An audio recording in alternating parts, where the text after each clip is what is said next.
The night had settled in quietly, a soft chill in the air, and the only sound was the occasional rustle of leaves as the wind moved gently through the trees. The kind of night where everything feels like it's at rest, and the darkness outside wraps around the house like a protective blanket. Inside, the soft glow of a table lamp casts long shadows across the room, and everything seems ordinary, almost peaceful. It's the kind of night that lulls you into a sense of security, where the world feels tucked away just beyond your reach, and for a moment, you forget that it can sometimes be a little too quiet. But then, just as the evening deepens, something shifts. You notice a small sound, almost imperceptible at first. A faint creak from the floorboards, a subtle shift in the air as though something else is in the room with you, something you weren't expecting. You pause, listening more intently, but everything seems normal again, at least for the moment. The stillness returns, but there's a subtle weight to it now, a feeling that the night isn't as calm as it seemed. Maybe it's just your mind playing tricks, or maybe something is waiting just outside the window, hidden in the darkness where it can't be seen. And just like that, the unease settles in. Because sometimes when you look out into the dark, there's something waiting to be noticed, something that wasn't there a moment ago. And when you finally see it, the silence is no longer comforting. It's just the quiet before something you can't quite explain. It was one of those quiet evenings when everything feels like it's in its right place. The air was cool but not cold, the sky painted with soft hues of purple and orange as the sun set behind the trees. I had just moved into my new house a few months earlier. It was an old two-story house with a large backyard bordered by a tall wooden fence. The neighborhood was quiet, peaceful, a place where people waved as they walked by, where the hum of distant traffic was the only thing that broke the silence. It was everything I'd imagined I wanted in a home, far away from the chaos of the city. And for the most part it was. It felt like mine from the moment I stepped in. I was sitting in the kitchen that evening sipping tea, the light from the hanging lamp overhead casting a soft glow across the room. The windows were cracked open, letting in the cool air, the smell of grass and earth from the yard below. It was one of those nights that seemed perfect for just sitting and letting time slip by. The only sound was the occasional rattle of wind through the trees outside, mixing with the soft ticking of the kitchen clock. The house was quiet, too quiet almost. But it was the kind of quiet I had grown accustomed to. Nothing unusual. As I finished my tea and stood to clear the dishes, I glanced out the window. There, just beyond the kitchen, was the backyard, the tall fence, the trees, and the shadowy outlines of the garden furniture. The night was settling in and the yard seemed to fade into the darkness. But something caught my eye. I paused, my hand still holding the cup. A figure, dark and still, standing by the fence. It was barely visible in the fading light, but I could make out the silhouette of someone or something standing perfectly still at the far end of the yard. My heart skipped a beat and I blinked, trying to clear my vision. Maybe it was just a trick of the light. Maybe it was just my imagination. But I knew what I had seen. I shook my head, trying to convince myself it was nothing. It had to be nothing. I told myself that the shadow was probably just the way the tree branches were casting their outlines, or maybe even an optical illusion created by the setting sun. But something didn't feel right. The longer I stood there, staring at the shadow, the more uneasy I became. I couldn't make out any features, it was just a figure standing there unmoving. The air felt thicker somehow, the stillness pressing in on me as I watched. I turned away from the window, but that feeling lingered. I couldn't shake the unease crawling under my skins. I didn't go outside to check. I kept telling myself it was nothing, but the nagging feeling wouldn't leave. I told myself I was being paranoid, that it was just my mind playing tricks on me. But then it happened again the next evening, and the one after that. Every night without fail, as soon as the sky began to darken, I'd see the same figure standing by the fence unmoving just outside the edge of the light. The shape would always be there, waiting, just out of reach of the dim glow from the house. I tried to ignore it. I tried to convince myself it was the trees, the way they moved in the wind, casting strange shadows.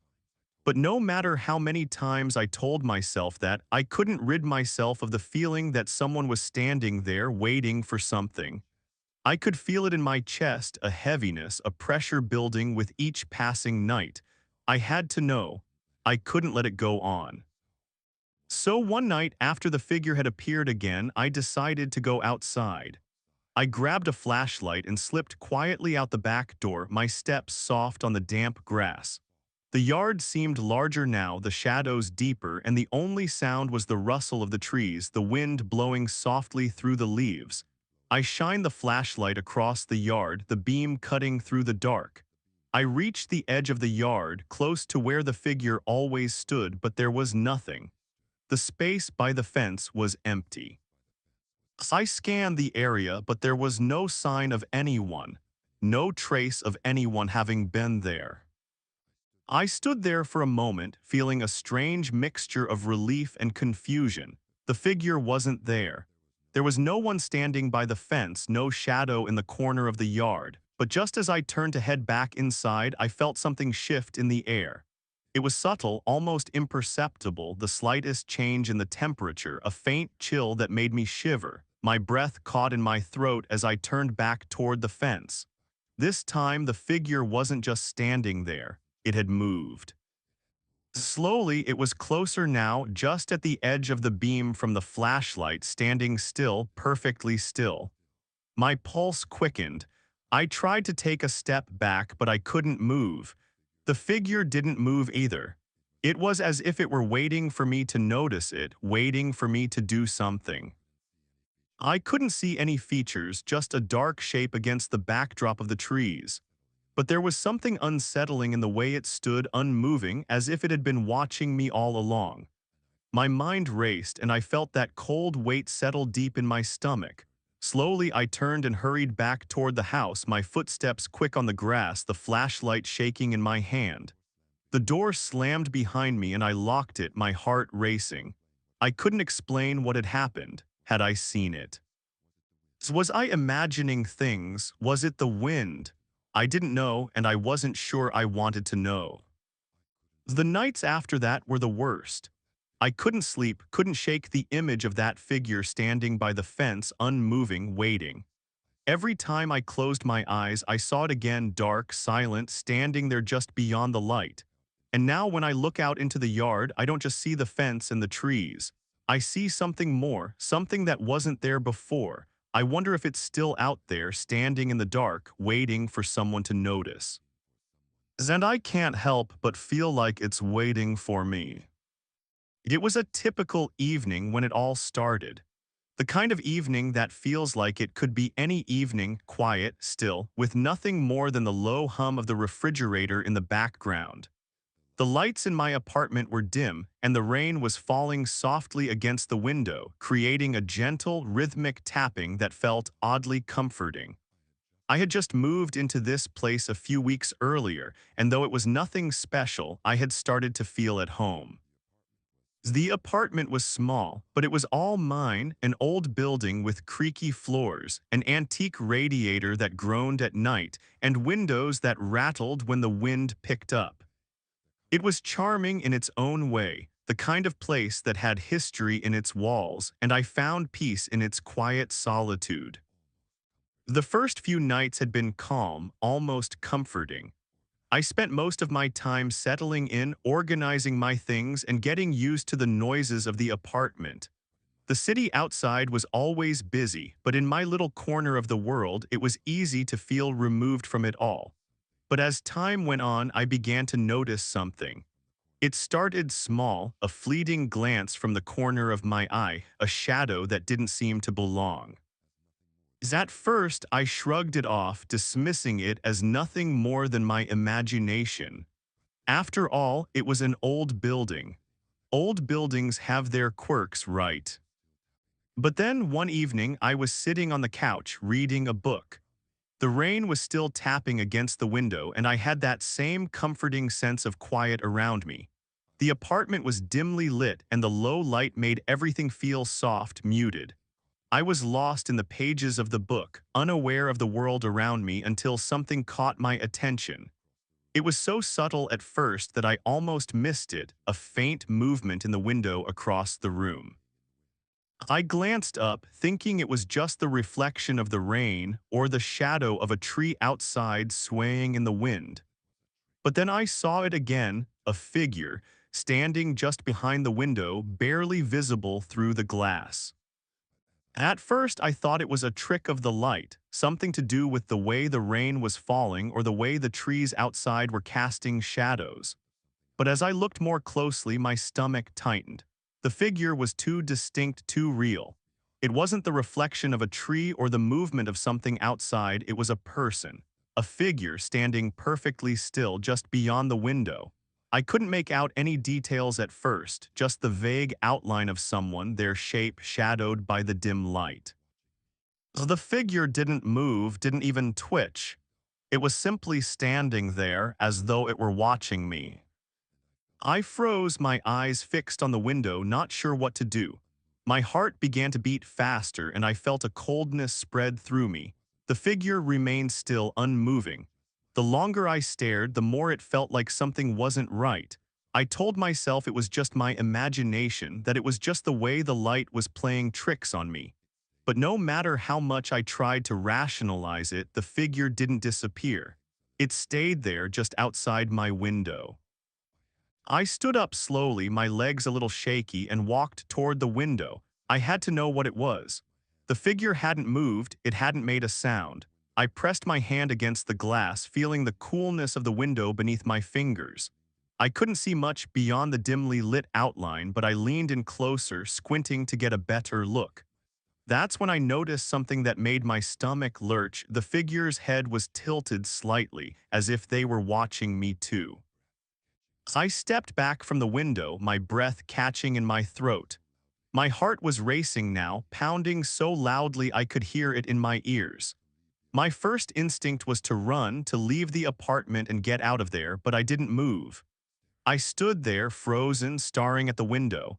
The figure didn't move, but I could feel its presence in the air, like it was waiting for something, waiting for me to make a move. I finally gathered enough courage to leave the room, but not before I glanced back at the window one last time. Though the figure was gone. For the rest of the night, I couldn't shake the feeling that I was being watched. I kept the lights on, my eyes darting toward the window every few seconds, half expecting to see that shadowy figure standing there again, but the apartment was quiet still.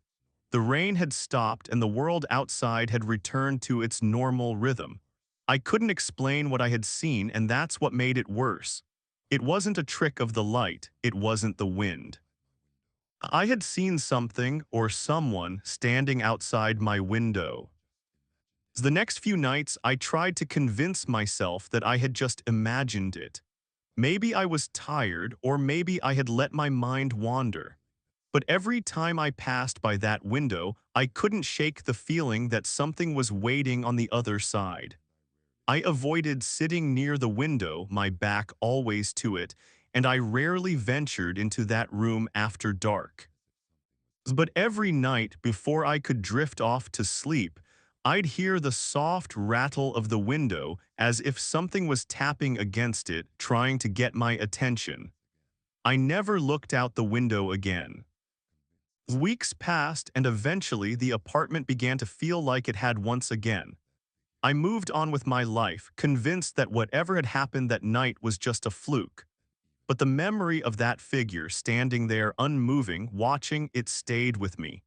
And even now, whenever I'm alone in a room with a window, I can't help but glance over my shoulder, half expecting to see that shape again, standing just beyond the glass, waiting for me to notice.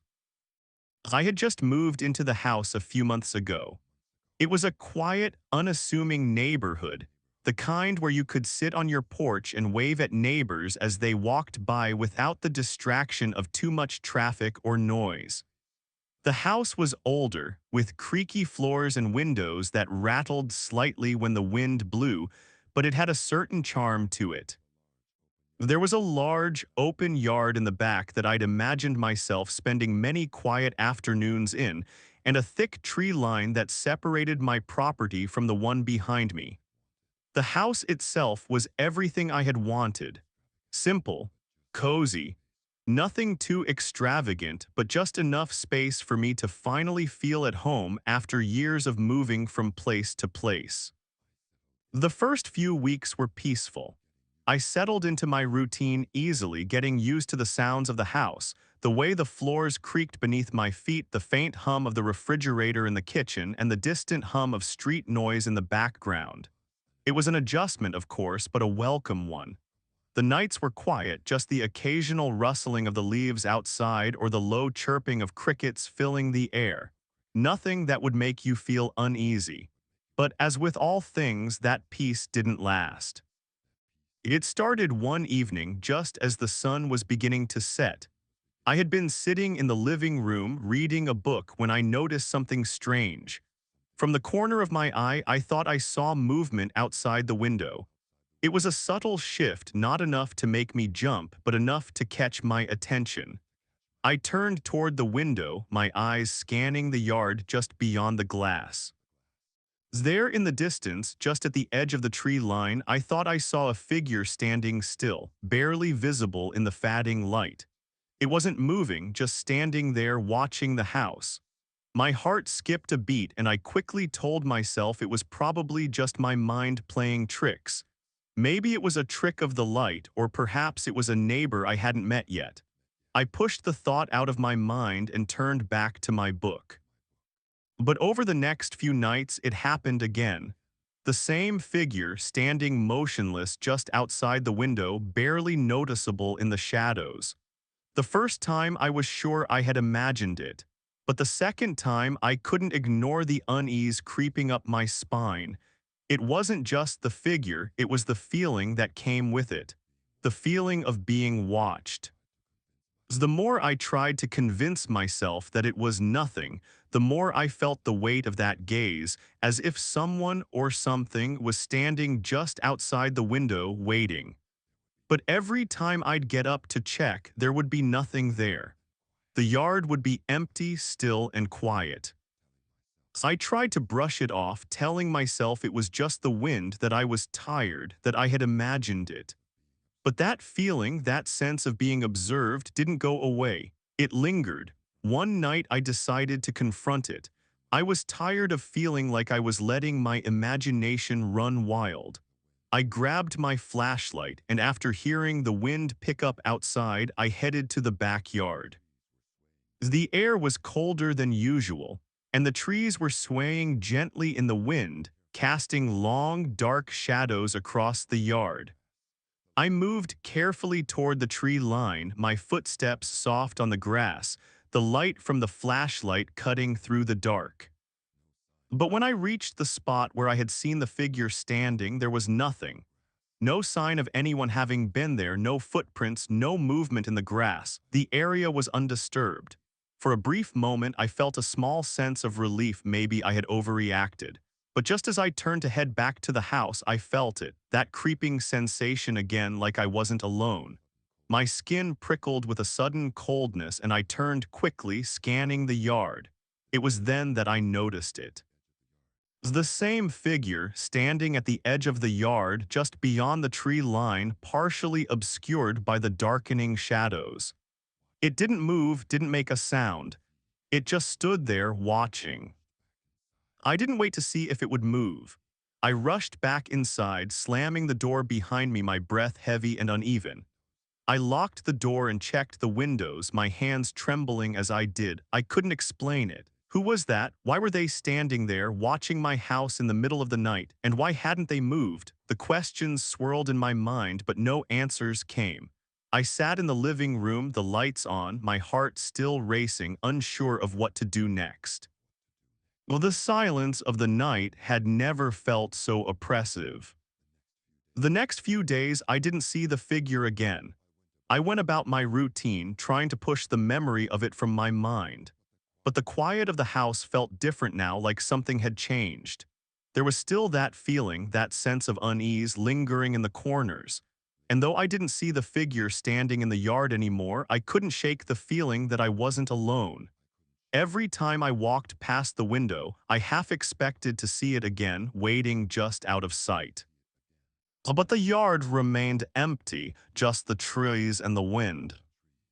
And yet every night when the house grew quiet, I would hear it. The faintest sound just outside, a footstep on the grass, the soft scrape of something moving just on the other side of the window. It was never loud enough to make me run outside to check, but it was always there. Subtle, almost too quiet to be sure. But I could feel it, the weight of the gaze, always watching, always waiting. I never saw the figure again, but I began to feel like it was always there, somewhere just beyond the veil of darkness. And now, when I sit by the window, the quiet stillness of the night wraps around me and I wonder, was it ever really gone? Because sometimes when the wind picks up and the trees sway, I feel that presence again, just beyond the glass, watching, waiting, never moving. There's a quiet kind of fear that comes with the night, isn't there? The way the dark presses in and the world feels just out of reach, as if you're teetering on the edge of something you don't fully understand. It's in the stillness, in those moments when you hear a sound that doesn't belong, when you glance out the window and wonder if something or someone is standing just beyond your view. We all know the feeling. The kind that stays with you long after the sun comes up. The kind that makes you question whether what you saw was real or just a trick of the light. You might have felt it too, that moment when you're alone and the quiet grows a little too loud. The feeling that someone might be watching you, waiting. It's a discomfort we all share, one that lingers when we least expect it. After all, we live with the knowledge that the night is full of secrets we may never fully understand. And sometimes, the things that scare us most aren't the loud noises or the obvious dangers, but the things we can't quite explain, the quiet moments, the silent watchers, the shadows that seem to move when you aren't looking. As the night deepens, let it settle into its own stillness. If you find yourself listening a little more closely or checking the shadows just a little too long, know that you're not alone in that. We all feel it, that tug of unease. And if you ever need to hear more stories that curl up in the quiet spaces of the dark, you know where to find them. Until then, let the night be still and let its quiet secrets be safe with it. Sleep well and keep your eyes open. You never know what's out there waiting in the silence.